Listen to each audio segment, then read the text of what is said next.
The mystery of Atlantis, myth or reality? For thousands of years, whispers of a great city lost beneath the waves have captured the imagination of explorers, scholars, and dreamers alike. Atlantis, a name that conjures images of shimmering temples, advanced technology, and a society so powerful it rivaled the gods. But was Atlantis ever real? Or is it the greatest myth ever told? The story begins with the Greek philosopher Plato, the man who gave us our first and only account of Atlantis. In two of his dialogues, Timaeus and Critias, Plato describes an island civilization of unimaginable wealth and power. Atlantis, he wrote, was a utopia, blessed with fertile plains, vast resources, and an advanced culture that thrived 9,000 years before his time. But arrogance and greed poisoned their hearts. Their hubris angered the gods, who, in a single cataclysmic day, sent Atlantis plunging into the sea. For centuries, this tale was dismissed as allegory, a moral warning against the dangers of overreaching ambition. After all, Plato was a philosopher, not a historian. Yet, some clues in his story defy easy dismissal. He claimed Atlantis lay beyond the Pillars of Heracles, believed to be the Strait of Gibraltar. He described it as larger than Libya and Asia combined, and said its influence reached deep into Europe and Africa. The search for Atlantis has taken explorers to every corner of the globe. In 1669, Swedish scientist Olof Rudbeck claimed it was hidden beneath Scandinavia.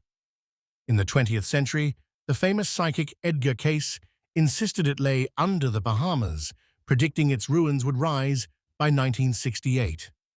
Then there's the Minoan civilization, a Bronze Age society on the island of Crete.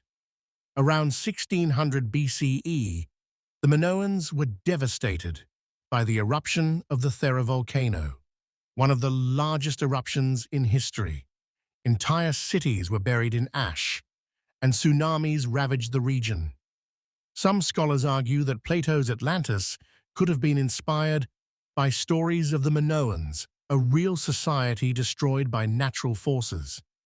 But not all theories are so grounded.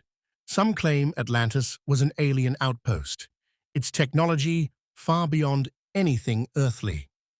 Others say it was a lost continent in the middle of the Atlantic Ocean, swallowed by shifting tectonic plates. And still, others connect it to Antarctica, suggesting a once thriving civilization now lies frozen beneath miles of ice. Yet, amidst all the speculation, one thing remains clear. Plato's account is maddeningly specific, yet frustratingly vague. He describes canals, temples plated in orichalcum, a mysterious red metal, and an army powerful enough to conquer the ancient world. But if Atlantis was so vast, so influential, where is the evidence? Where are its ruins, its artifacts, its undeniable imprint on history? Here lies the great paradox of Atlantis. It is a story with just enough truth to ignite our imaginations, yet just enough mystery to elude our grasp. Some argue this is exactly what Plato intended, not a literal history, but a metaphor for human folly, a warning about the consequences of unchecked power. Perhaps the answer lies not in proving Atlantis existed, but in understanding why its story endures. It speaks to something universal, the desire to uncover lost worlds, to reclaim knowledge that has slipped through time's fingers. Atlantis is not just a place, it's a dream of perfection, a cautionary tale, and a puzzle that reminds us how much of our past remains undiscovered. So, was Atlantis a real civilization, its ruins hidden beneath the oceans, waiting for us to find it? Or is it the ultimate myth, a legend meant to reveal more about ourselves than any sunken city ever could? The truth, like Atlantis itself, remains just out of reach.